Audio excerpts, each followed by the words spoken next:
All right, we're starting recording again. All right, part two, since we had some internet issues, right here. I might have to run downstairs if you guys hit me with too hard of questions. I think I left all my resources down there in my panic to get up here. So you'll know when you hit me with a really hard question. Luckily enough, most of my other stuff's on my computer. All right, well, let me work on sharing my screen and figuring out if I still have my PowerPoint going. Okay, here's PowerPoint. And share screen. Still on the same slide. We are totally not. I'm going to hardwire everybody in now because, well, I'm here. Let's not have this happen again. Okay. Oh, hey, we're still on the same slide. All right, here we are. I don't want to start from the beginning, though. Oh, but it's going to make me. You're not. You're on chapter 19. Chapter 19. Here we go. We're about to do part two. All right. So I did hit record, right? Yes, you did. Yeah. Okay, perfect. Okay. Sorry. So here we go. Chapter 19, Sodom and Gomorrah, Lot and his daughters. All right. So one of the things I think we might be talking about when we're dealing with Lot and his daughters is a reality that every immigrant group to anywhere always has, which is an issue of acculturation. Okay. And this is actually a really, really big issue. And this doesn't just happen if you're cutting across country lines, but if you're cutting across like regional boundaries. Okay.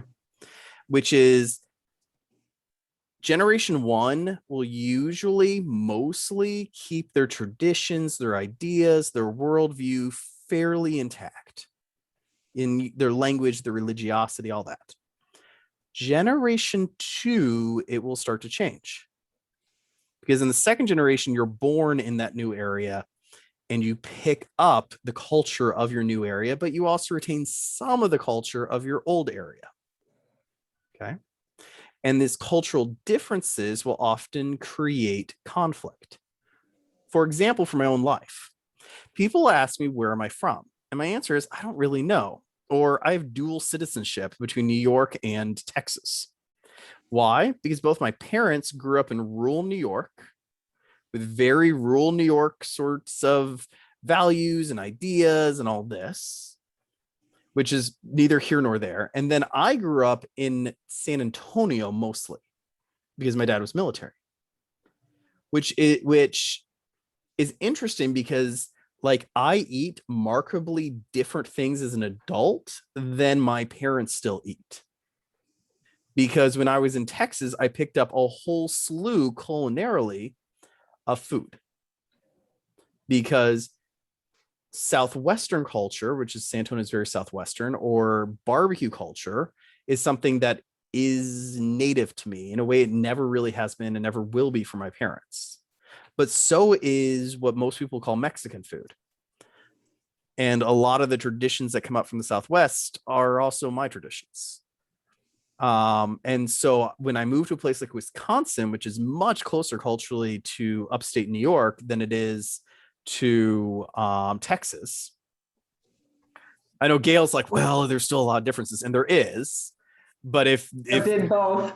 But if you're saying like Texas on one end, upstate New York on the other, place Wisconsin on the continuum, it's going to be closer to the upstate New York territory. Oh, that's true. Yes. Yeah, that's all I'm saying. And so like I acculturated at a certain level. My sisters did too. And so you'll find that every so often, like me or my sisters will have these cultural in common practices that to my parents are like, what are you doing? And we'll be like, oh, but don't you remember? Da, da, da, da, da. And they're like, yeah, I guess everyone did that. I guess we did that for a few years. But that might have been formative for me and my sisters. The real challenge comes when there is a real moral difference, which there isn't in the case of what I'm talking about. But in the case of Abraham and Lot, you move to the city that is really wicked. That wickedness, the things that are culturally acceptable, that even if they're wrong, are going to get picked up by the next generation. Because they're going to acculturate to it. It is the great dilemma of all immigrants everywhere. And so the sort of reality I think that they're trying to point to in the story is the thing that Lot knew about the city, which is that you have these rape gangs, that he knew was wicked. He thought he could live sort of beyond culture and not have it affect his family. At the end of the day is what his daughters do to him, because they're more Sodom than they are Abrahamic, at least culturally. Because when things go wrong and when things are crazy and when nobody is looking, they're the rape gang.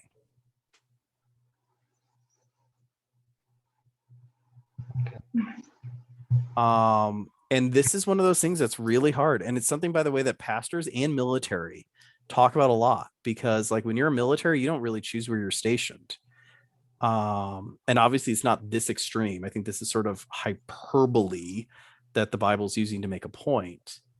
But like, you know, you have to realize that when you sign up either as a pastor or military, that you're going to go wherever you're called, because that's what you're called to do. But that means your kids might have very different cultures than you have. And that can be a hard pill to swallow sometimes, even if it isn't an issue of morality, and different traditions that they find important. Especially when you're moving from like rural to urban, or urban to rural, or anything that's really market. That's what I think it's about personally. But it's a pretty brutal way of explaining it. Any thoughts? It's a tough way of explaining it, but to me, what you just said has some parallels. My son, when he was in high school, his girlfriend was first generation Asian. And the family dynamic of expectations of behavior and how things would be was so foreign to me. And then I realized that the entire Asian section of the band, these kids are first generation on soil. Their parents are the immigrants, and their grandparents are here, but they're only as guests. And it's a question of, should the children go back overseas to learn the culture of the family, or do they stay and become citizens? And it was a real eye-opening experience, and I never thought of it in the parallel here. But it's quite a difference. I had a really good friend in high school whose mother was first generation Korean. And I'd ask her where she wanted to go grab a bite to eat, and she had a Korean restaurant. And I'd be like, you want to go to a Korean restaurant? Go to a Korean restaurant. I loved it. It was a favorite of both of ours. And I asked her, I was like, your mother loves you to go to this restaurant and she will take you whenever. We can go wherever you want. And she turned to me and she's like, no, you don't understand. I can come with you and eat it however I want. Right. Because it is not Korean to take everything on your plate and mix it together. That's very American, to take the sauces and the leftover bits and mix it all together with the rice. And she loved doing that because it's yummy, right? But her mother she would get into serious trouble with her mother. She'd be like, don't do that. That is not Korean of you. So she'd always want to go there so she could, eat it how she wanted. And I bet you that was really true. Like, you look at a place like Wisconsin, where you had this massive immigration of Germans and then folks from Scandinavia too. I bet you we wouldn't have to dig very far back before you had parents or grandparents that would chide you for not being German enough, or not knowing the language well enough, or not eating the right foods, or eating a too American version of the food, or whatever. All right. So so next week, I'm gonna see if I can remember this. Let me stop my share.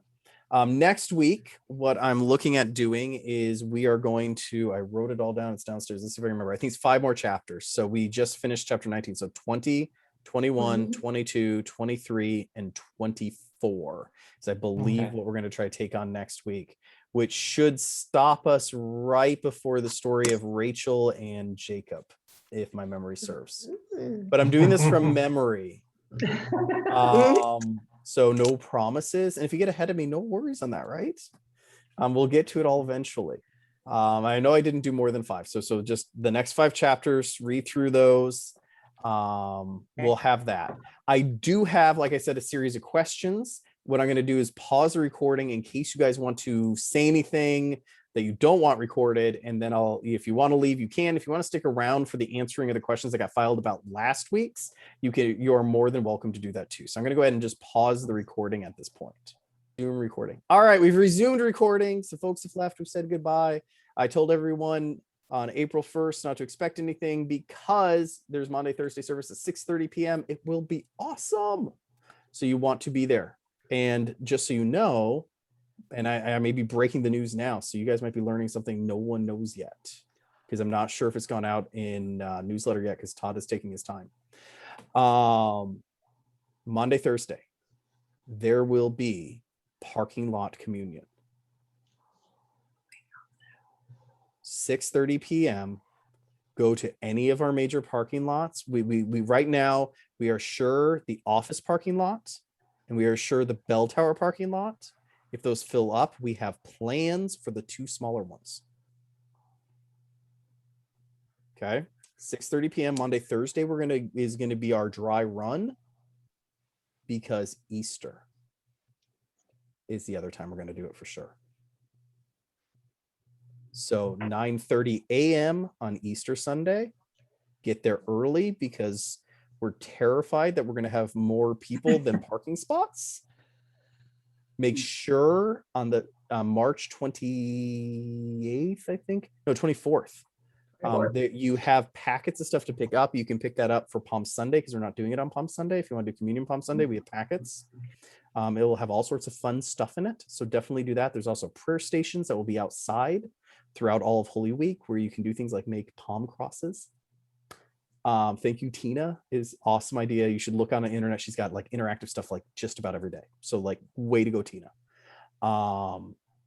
And then again, Easter, Monday, Thursday, we're gonna do it, test running it to see if this works. So that you'll have service. We will come out either after service or during the communion part and take communion in the parking lot, everyone together in your car, not getting out of your car, with your windows rolled up. Easter and Monday, Thursday. Okay, folks, this is part of those little signs of hope we keep talking about. So let everybody know. This is my whisper campaign I've got started early. So we'll have all our gear, all of our stuff. We'll have all our gear with us. We will be administering it to ourselves, but together in the parking lot. We will bring it out to you. So we're going to bless it. Oh, okay. As part, we bless it as part of the Monday, Thursday thing. Now, the Monday, Thursday service will be streamed just like all the other ones. But at the point in which you break to communion, those folks at home will continue to do just like we always have. So that's still an option, which is why we have the packets to pick up. Though honestly, even if you're showing up on Monday, Thursday, you want these packets. There's lots of cool stuff in them. Okay, beyond just communion stuff. And you'll want it anyways for Palm Sunday, because you'll want to take communion on Palm Sunday, right? But we were going to bring out the blessed elements. And we're going to bring them to your car. And you're going to say, I need 3, or I need 4, or I need 10, because I got 10 people in here with me. And we're going to hand that to you as service is being streamed. Okay, so we're going to be like car hops. Okay, me, Todd, Tina, Debbie, a whole slew of us. We're going to go car to car, bring you what you need. We're going to say, hold on to it. It's pre-consecrated. So you don't need to do the blessing. We already did it. You will see us blessing it, which will have occurred at an earlier date, but you'll be watching that live together. And then we will come out and we will say, all right, the body of Christ given for you, the blood of Christ given for you, and then everyone partakes. So it's a little Dutch Reformish, but hey, it's closer to normal than what we've been doing. So if you're Dutch Reform history, you'll totally be like, yes, I got this. Body and blood given for me. I have Dutch Reform heritage, so you guys probably have no clue the joke I'm making, but I feel like Diane might. I'm looking at her face there. I feel like she might. Some of us know. Some of you know what I'm talking about. All right. There is a major Dutch Reform community here. There is. There are Reformed churches all over the place. So, can't minimize. I keep forgetting. Can't minimize. All right. So Okay, go Yes. ahead. Oh, no, you go for it, Lisa. No, I was just gonna go down that rabbit hole, but I don't think I better. Does reform usually means going back to being more? Does it always mean going back to being more conservative, or does it lean towards being more liberal, or does it not? Is it just wanting to be different? So the original reform would have been someone who was a reformer, of which Luther and Calvin would have been thrown into the same category. Right. Now, obviously, the Lutherans the followers of Luther go on to be Lutherans, followers of Calvin go on to be Presbyterians, but other splitters in mostly the Netherlands go on to become the Dutch Reformed Church, which comes to the US. They're generally a mainline denomination, but just like us, who had a conservative breakaway group, our conservative breakaway would be like LCMC or the North American Lutheran Church. Their more conservative breakaway is, and I always get this backwards, I think the liberal one is the Reformed Church of America, and the conservative one is the Reformed Church of the USA, but I get those flipped. The liberal one was Dutch Reform, and then they dropped Dutch, and I've ever since gotten confused. So I'm like, one of them's American, one of them's USA. Like, seriously, guys? Okay. But the more liberal one is a mainline Protestant denomination, just like us. We are in full communion with them. We can share clergy. The more conservative version is sort of their Missouri Synod. So they don't like us, but they also don't like them, and they don't like too many other people. Same sort of relationship. And I don't know our Reformed churches around here, which ones they fall into. Mostly, but I have great uncles that are Dutch, that were Dutch Reformed ministers. And so one of the great jokes is my Van Wagenen line, because one of my lines is Van Wagenen, which you don't get much more Dutch than Van Wagenen. That line had a lot of Dutch ministers in it. And then my mother's line that came in had a lot of Anglicans, and Anglicans and the Dutch Reformed do not get along. But then I became a Lutheran. And so the ongoing joke is that I am the only person who can go to all the churches and do communion, because we have full communion with both the Anglicans and Dutch Reformed, but they do not have communion with each other. So I always, you are the glue that brings them back together. You're the Velcro. well, I always like to terrify them, because I'm like, you never know. I might have gone to the Dutch Reformed Church and like siphoned off a little wine and then mixed it in with the Episcopal wine when no one was looking. I like to tell my dad that. You're just a rebel. I just am a troublemaker. That's Someone's got to do it. Someone's got to make some fun of people. Make fun of their you're making fun of their piety, aren't you? I really am. I'm not a very pious person, if you haven't picked that up yet. Yeah. I have like biblical arguments against piety. All right, so we'll get to the questions. Sorry, I've led us all down quite a little. I took you down the rabbit hole, and I'm All right. sorry. No. So here we go. Here's the questions. I don't think you guys can see the questions. Can you actually see me as I'm reading these? No.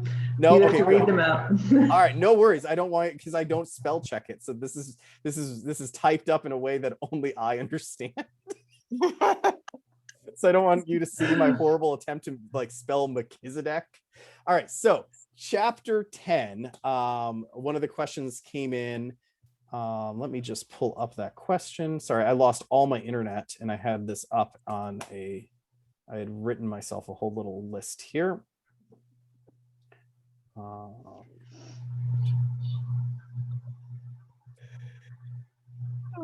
Excuse me.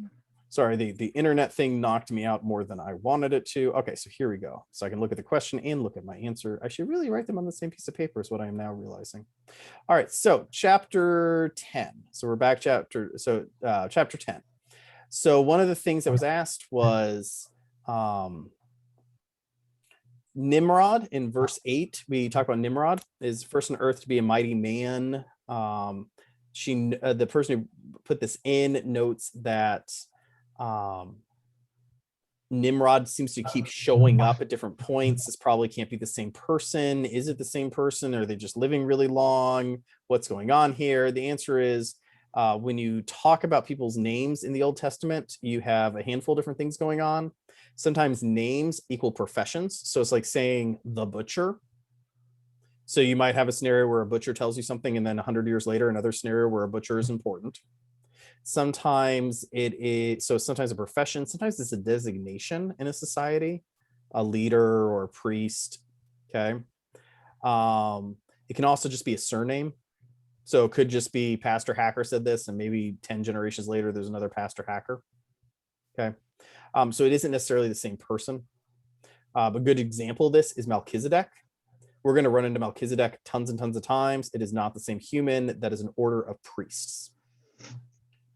So that's sort of what's going on there to answer that question. On verse 25, it says, in these days, the earth was divided. Person was like, well, what do they mean by divided?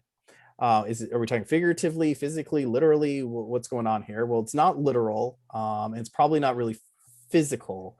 It's definitely figurative.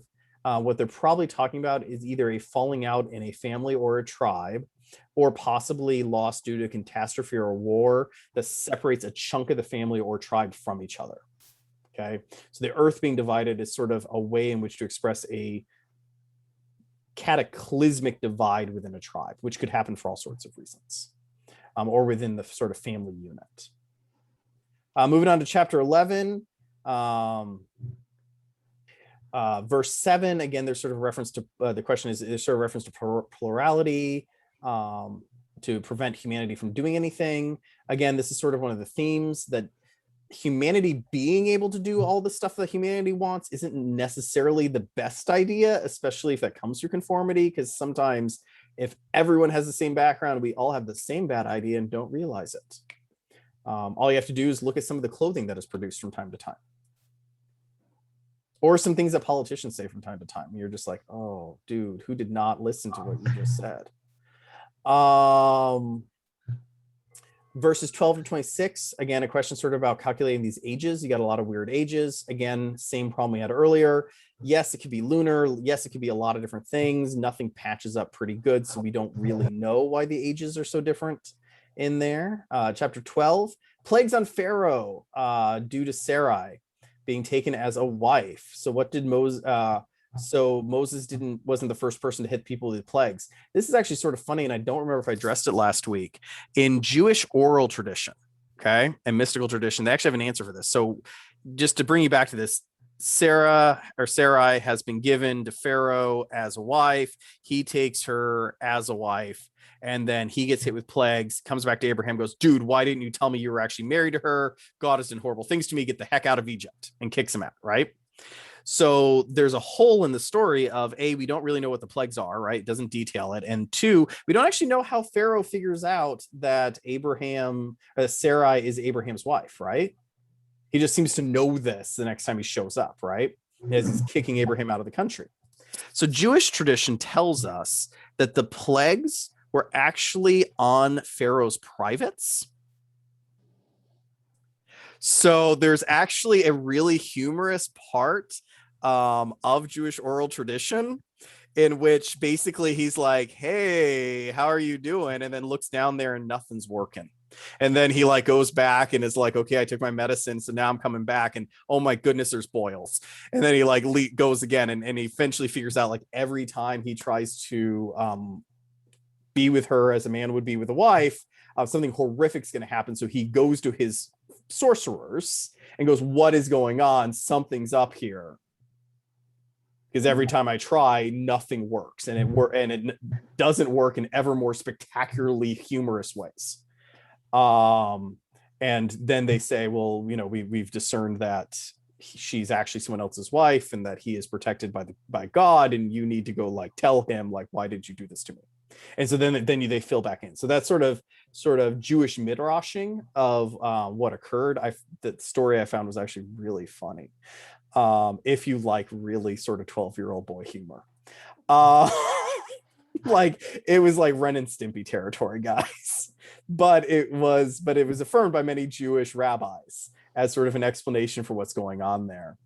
So I thought, you know, hey, so that may very well on your house. a pot, and literally. So very, very, very funny. I'll let you guys all Google and search and find that. It's graphic but funny. Very Monty Python. That's what came to mind. Very Monty Python-esque. The film budget is lower. Film budget was way lower back then, but yeah, absolutely. Okay. Chapter 13, another person asked, well, when they say take as wife, is that what I think it means? Answer is could be. Christian tradition generally would have said that, yes, that's exactly what that means, and that would be a form of rape. Or you could go with the Jewish tradition that has all sorts of problems going on downstairs.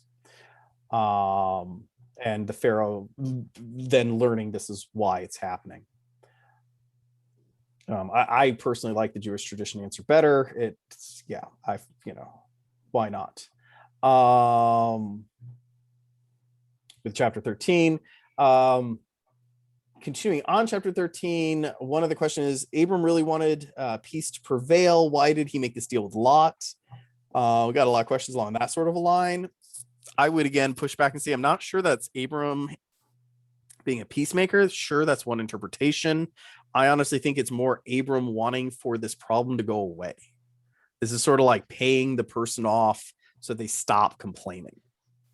And that would line up again with Jewish oral tradition that would have said that Lot and Sarai are brother and sister. Which again isn't affirmed in the genealogy, but is one of those midrashes that Judaism has hung on to for many, many generations now. And that would also explain again why Lot reacts so vehemently to going from being a business partner, friend, and nephew of Abraham to being like, I want nothing to do with you, man. And if Sarai was his sister, that would all make sense, right? Chapter 14, verse 13, there's a question about the terebinth versus oak tree. The answer and whether or not this dispute between which tree is utilized has any symbolic knowledge to Lot versus Abram. The answer is great catch. I have no clue. I have tried researching for quite a while, and I'm still at a dead end. I'm going to get back to you on that one, folks. I honestly have not, that usually most of these questions I've heard some version of them before. That's a new one. So major points for the person that filed that question, because seldom do I get a completely new observation. But the person's absolutely right. You have two different trees in the Hebrew, two different trees on the outside look almost identical, operate dramatically different on the inside. Could that be an analogy for Lot and Abram that look very similar? They're both herdsmen. They both live in the same area. Heck, they used to do business together. But at the end of the day, they're internally really different. Maybe. I mean, like, that's super intriguing as an idea. But the answer is I don't know. I got to think about that one. But if you're playing, hey, later, if we're playing Stump the Pastor, point to you. I don't say that very often because I got stumped on that one.